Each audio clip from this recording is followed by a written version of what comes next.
Allocated score, more commonly known as proportional star or star PR, is the newest voting system we'll cover.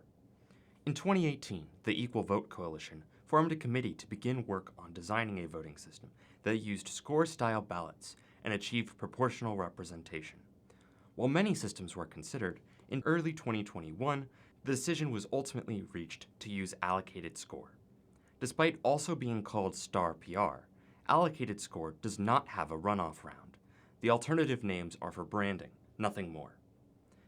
As for how allocated score was created in committee, no one is really sure.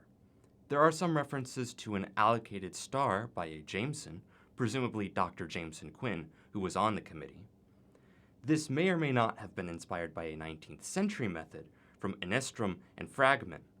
Said method has no name, but is quintessentially allocated approval. Here is how a star PR election works. When a voter arrives at the polling station, they receive a ballot that looks like this. Note that it uses the same ballot as star elections. The voter then gives each candidate a score by filling in the corresponding bubble.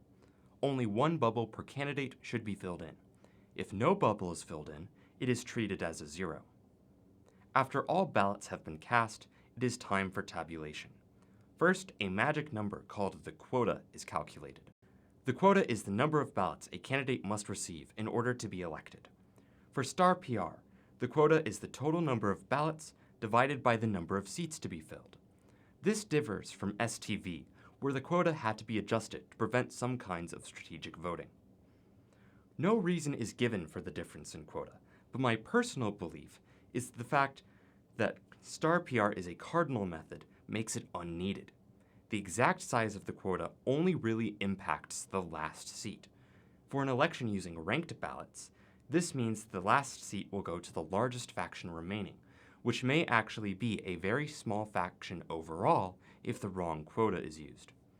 For approval or score ballots, however, the last seat will likely go to a candidate that is a compromise between all remaining factions, regardless of quota. Just a reminder that this is my intuition and there is no source for this information.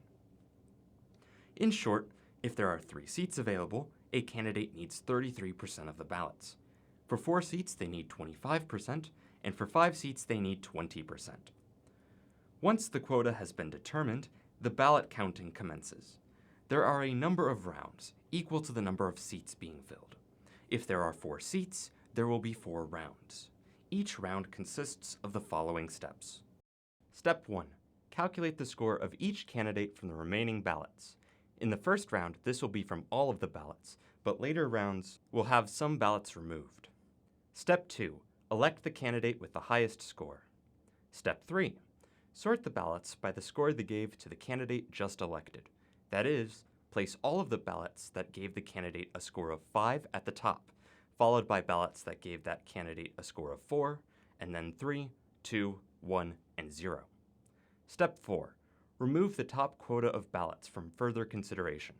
That is to say, remove the ballots that contributed the most to the candidate that was elected. Step 5. Often, some ballots will be on the threshold of electing the candidate. For example, there may be some 4s in the quota, but not all of the 4s are in the quota.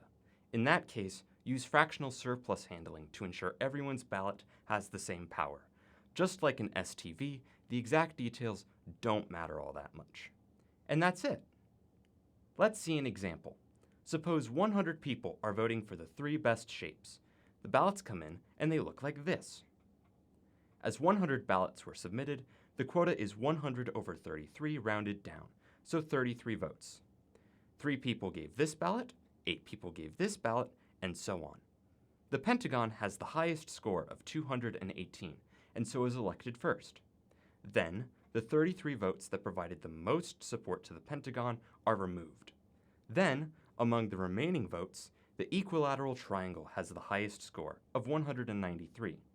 The 33 votes that provided the most support to the equilateral triangle are then removed. Finally, the shape with the highest remaining score is the hexagon with 70. As such, the 3 elected shapes are the pentagon, the equilateral triangle, and the hexagon. Star PR is a cardinal voting system that uses score-style ballots. It is a utilitarian voting system. It is unknown whether star PR passes or fails the monotonicity and participation criteria, but it is known that star PR does not pass the majority criterion. It is a proportionally representative voting system.